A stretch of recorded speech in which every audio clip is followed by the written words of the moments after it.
people. I was full of fear. I was full of hate.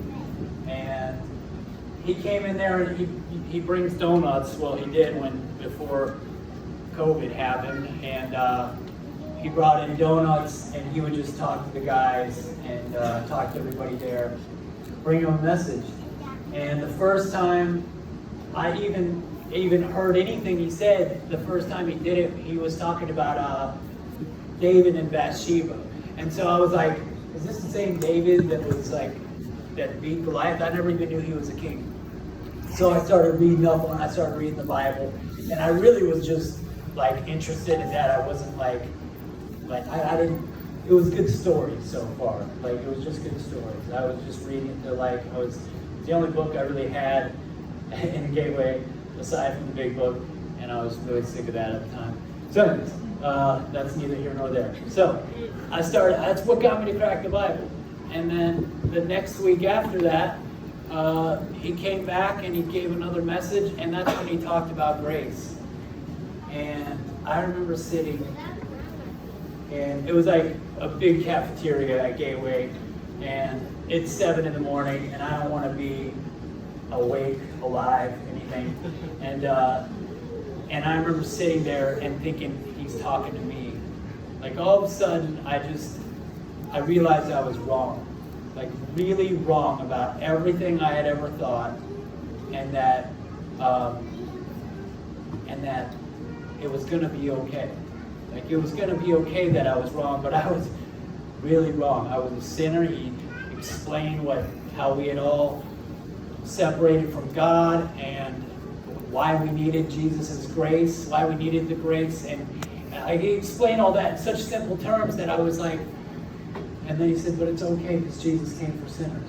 And I looked at a room full of these people from Gateway, and I was like, he came for people like us. He would be hanging out with people like us, and I just felt that. And from there I started reading Matthew, and one thing led to another, but I'll get lost in my story a bit, and I can't do any of that without saying first how much those things mean to me. And then, of course, the last thing is Jesus.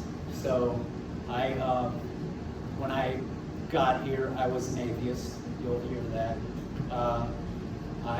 Anytime I thought of God, it was to mock him or make fun of him. I've made fun of Christians my whole life.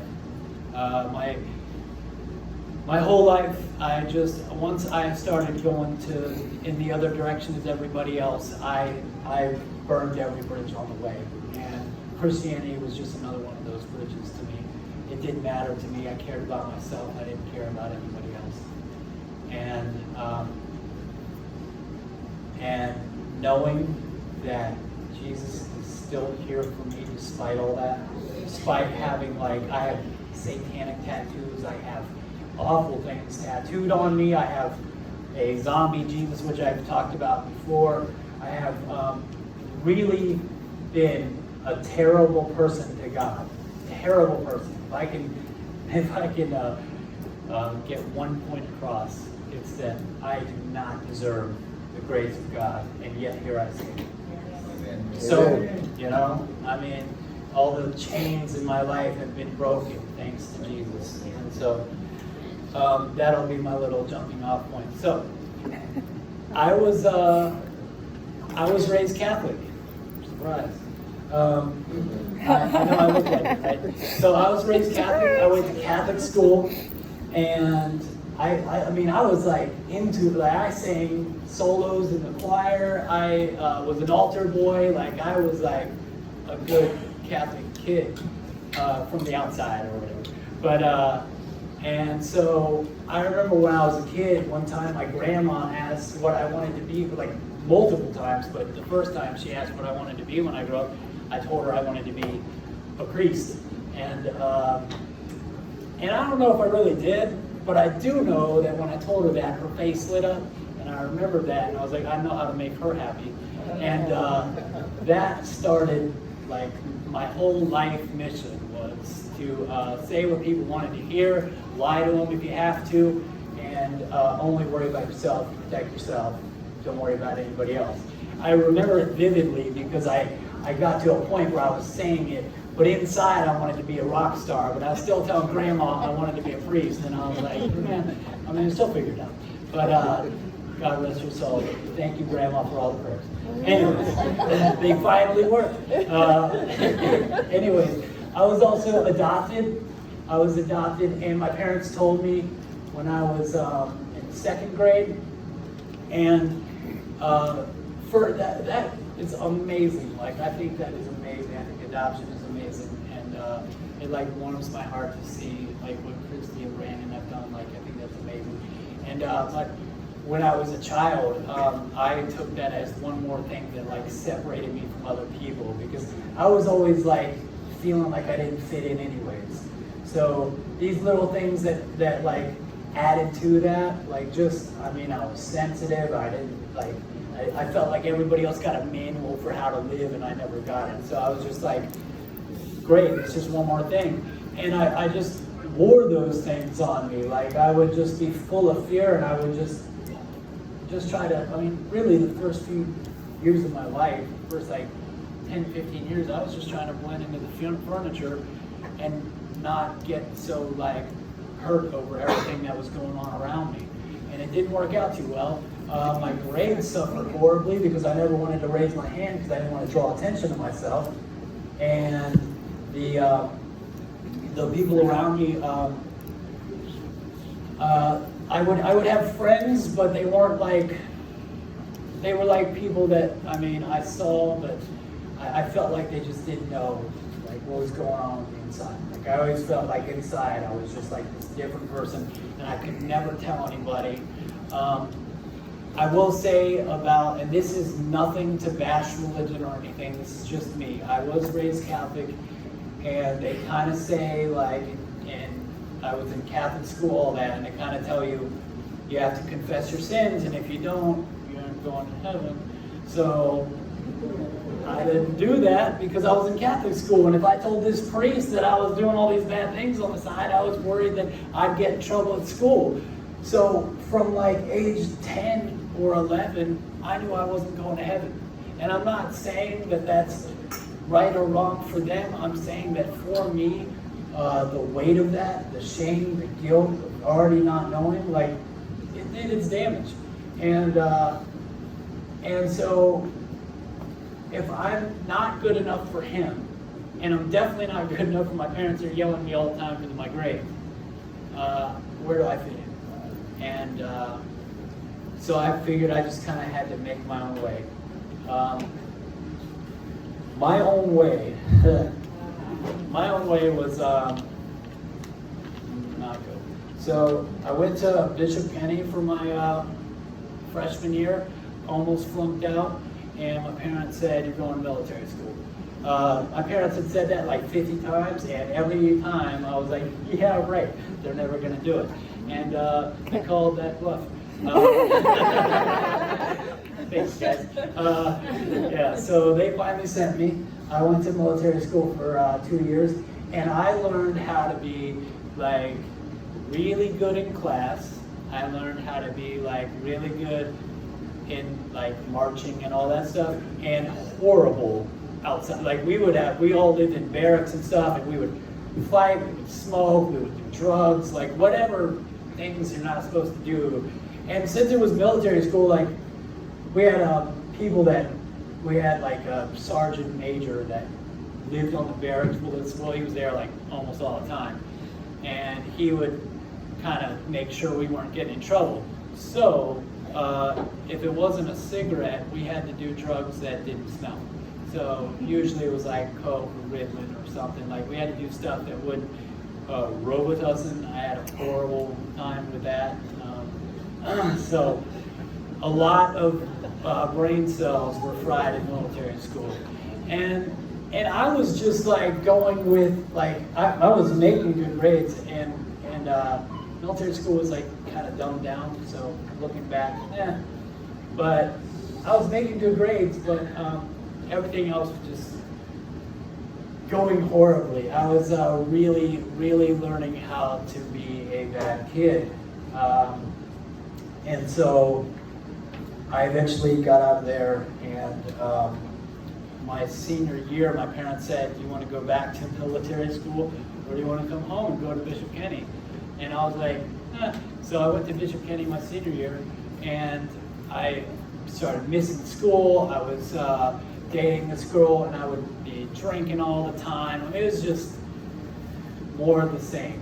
But I was the more important thing was that like I was always lying. I was always manipulating people, whoever I could hurt. I mean, as long as I didn't get hurt, I didn't care about anybody else. That is like the theme of my life.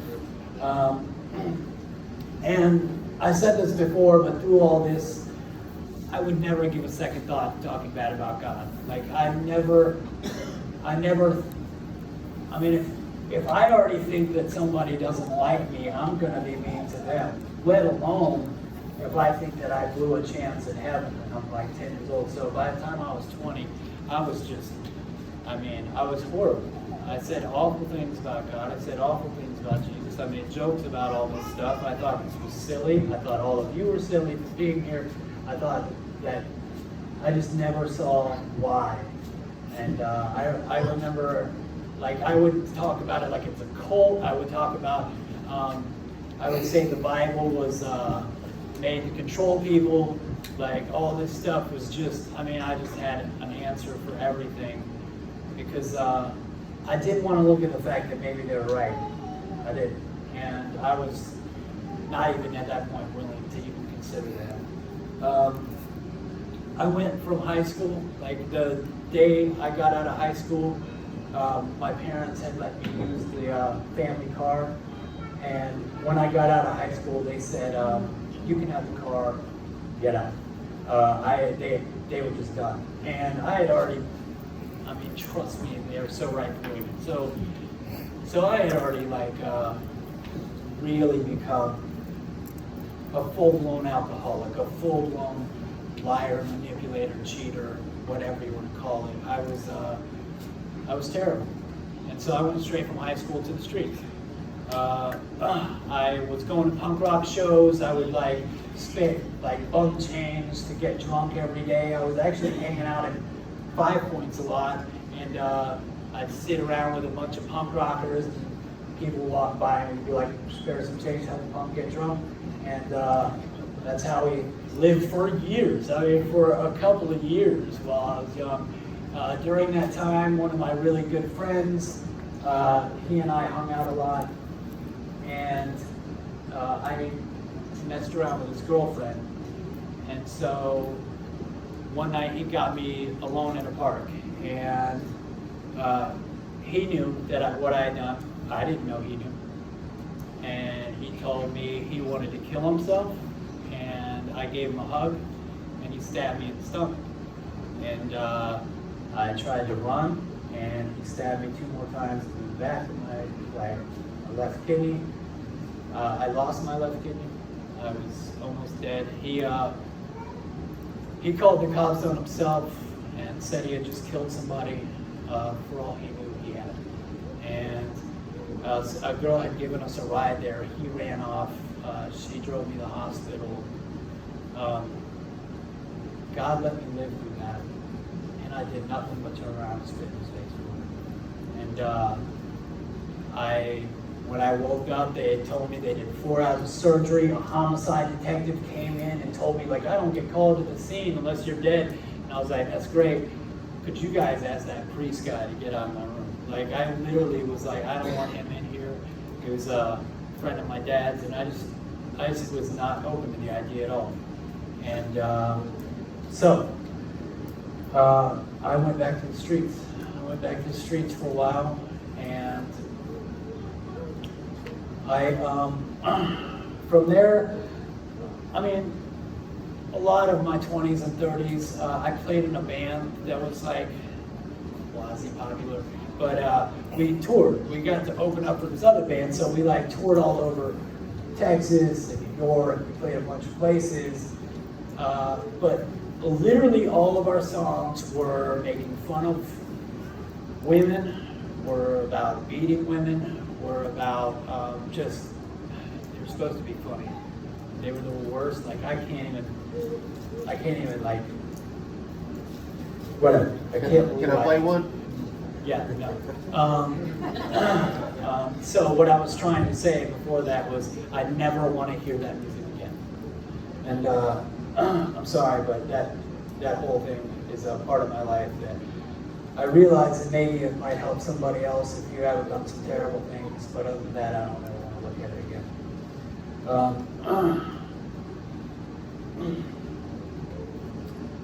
I said awful lies about my family during that time too. Like, I would lie and say that a family member had died just so I could get sympathy from you. I would lie about anything I had to say to get sympathy, to get money, to get something from someone else. Every girl I ever dated, I cheated on. I hurt everybody that I was around. I was a complete tornado in the life of everyone around. I started getting more violent. I was playing shows, and at this point, I know there's kids here. So I was doing the worst thing with heroin you can do, I guess they would say. So I'm not going to just like spell it out, but obviously you can see it on my arm if you look close enough. But anyway, so I started doing that, and that just meant that I would drop things in places where people would find them before shows, and they'd be like, what is this? And I'd lie, whatever, just degrading stuff. And I just felt awful about myself. And I couldn't stop. Like, I could not stop. So from there, the band broke up finally, because like the other guy that was in, it was just me and another guy and acoustic guitar. The other guy was just over it. I mean, it was too much for him, and it was too much for me. I couldn't even put on the act anymore without doing so many drugs that I was almost passing out on stage. And so from there, I went on from 30 to 41, like in the same manner. But I would work jobs. I would get jobs and work them for a little bit, and then they'd catch on to what a terrible person I am, and so I'd get fired. And that like was this whole thing through my 30s and 40s. I would go to other states and cities, and like in my mind I was thinking I just needed a fresh start. But really what I did was I just went and I was terrible somewhere else. Like, I'm done being terrible in Jacksonville. I'll go be terrible in Boston. I'll go be terrible in Seattle. I'll go be terrible in California. Like, I literally have lived all over, and it all resulted in people finding out who I was. I could come back, and I'd be like, oh, well, try it again next year. And I had this landscaping job I would do through the summer, and it was the only thing that kept me alive through the summers here. Was this one boss who would just kind of put up with anything I did and be like, whatever, like you can still work here for a little longer, but after summer you're done. So I did that all through 31 to 41. A few years ago I went to California, and this time I was going to get sober. And I went to California, stayed sober for 10 months, worked for a rehab for a little bit, and still, I mean, through all this, I'm not like willing to believe in God, so like, I always had that hang up with that, and it was all like me, it was all about me, like, look what I'm doing, I'm starting to exercise, I'm starting to do all these things, and so I took it at all, like, my pride was horrible, it's always been horrible, and so I relapsed. And then for the next 3 years, I lived in California, and I would relapse and stay sober and relapse, and it just went back and forth. I finally decided that if I'm gonna just use, I might as well come back here.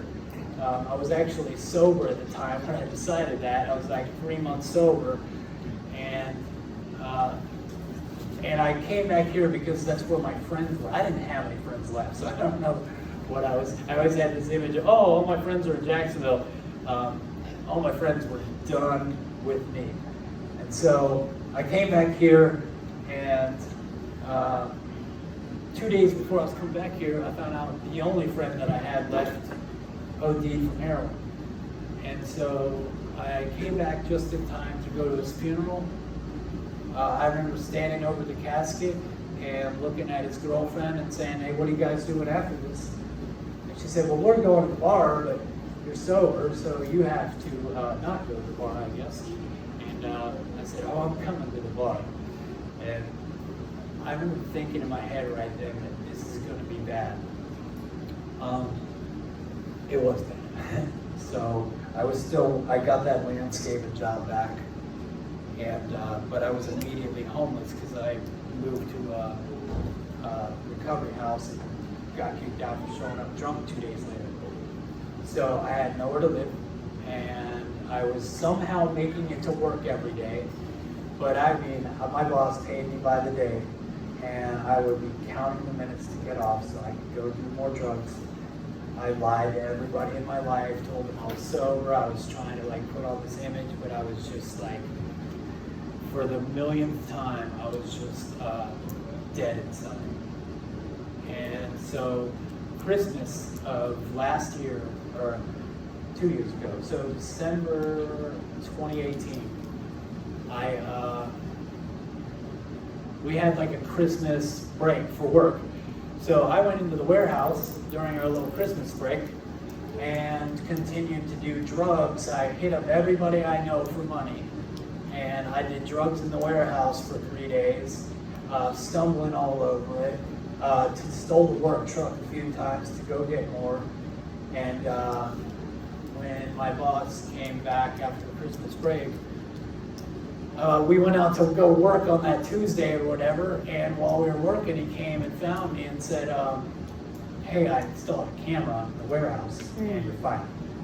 And it wasn't just the fact that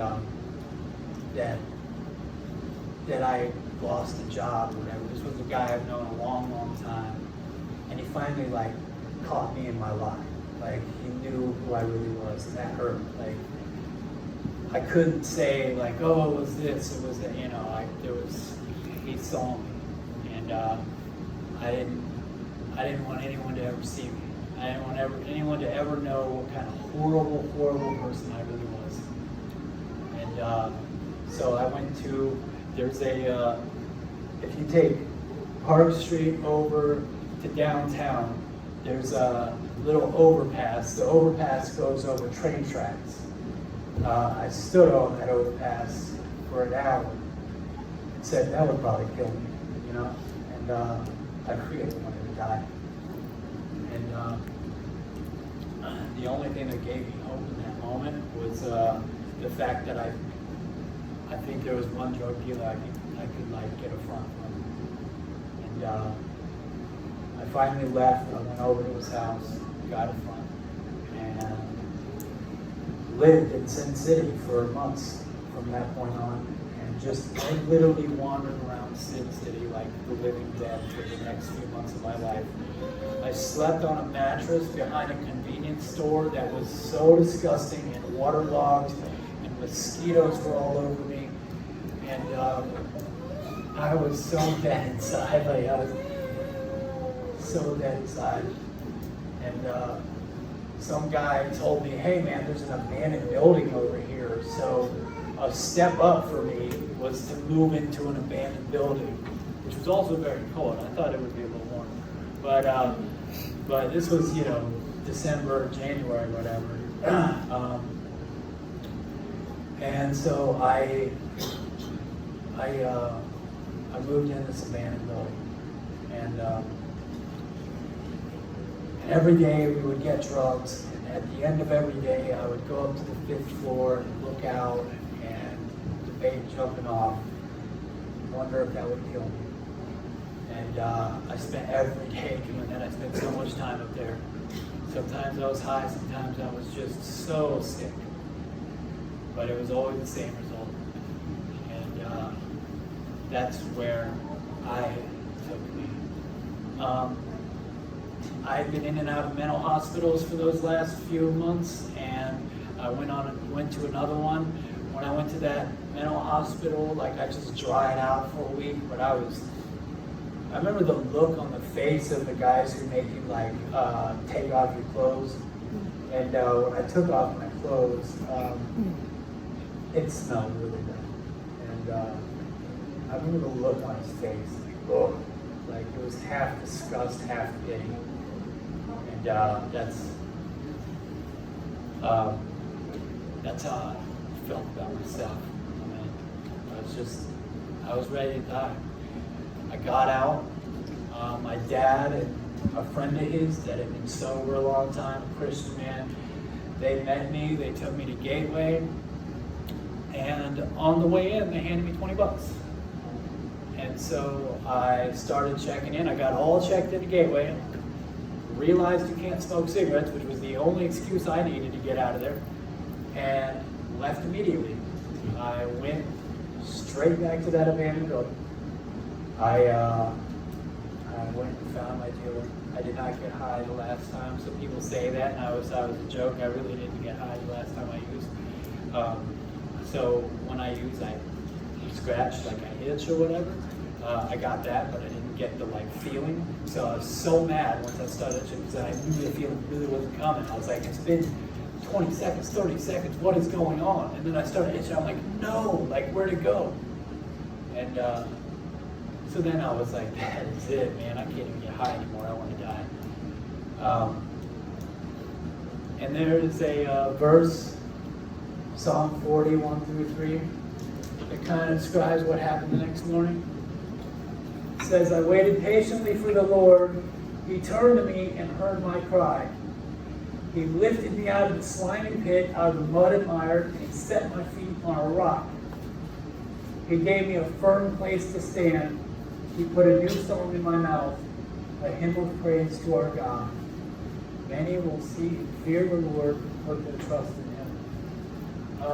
I am also a member of Alcoholics Anonymous. I don't tell anybody.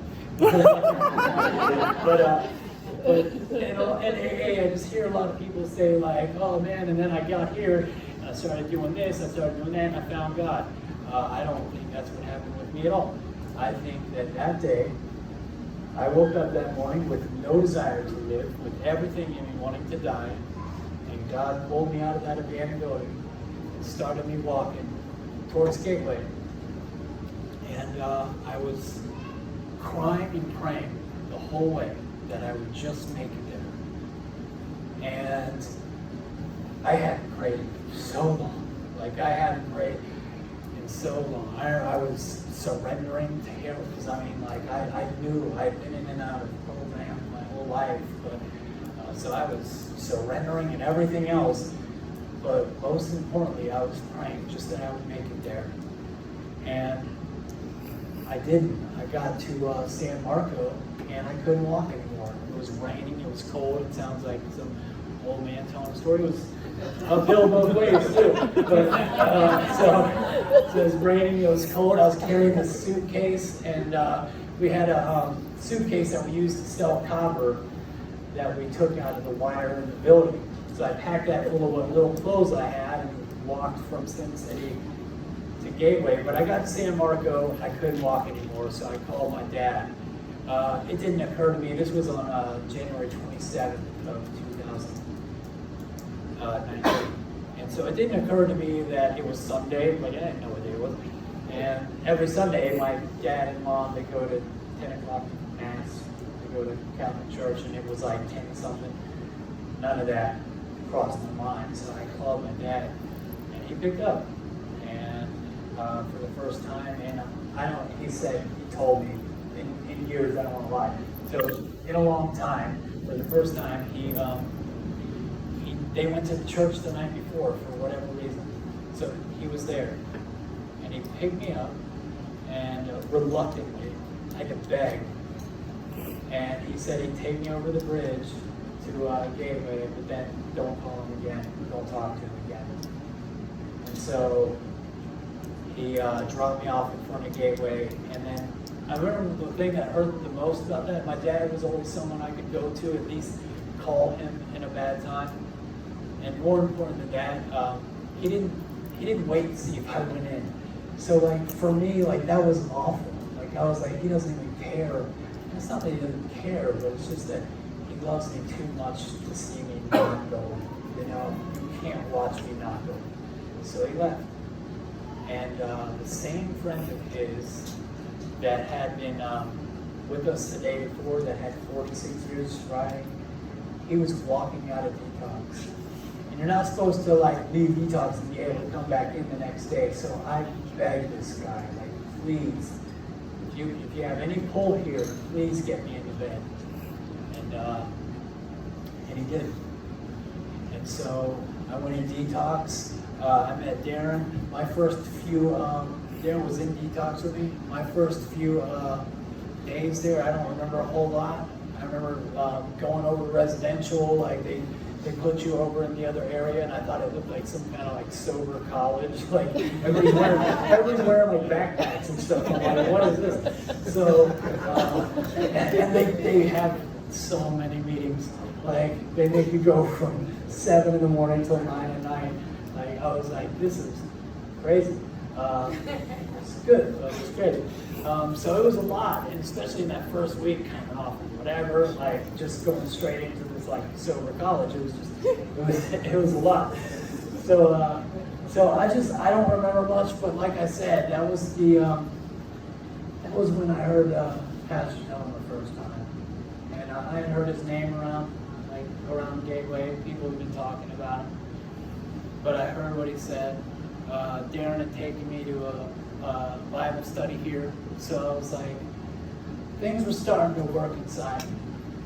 And like the fact that like I kept thinking about the fact that I prayed to get to Gateway, and that I didn't get into Gateway through just me. Like it took a series of me walking there, my dad showing up, this man happens to be walking out. Like I could not stop thinking, man, maybe there's something to that.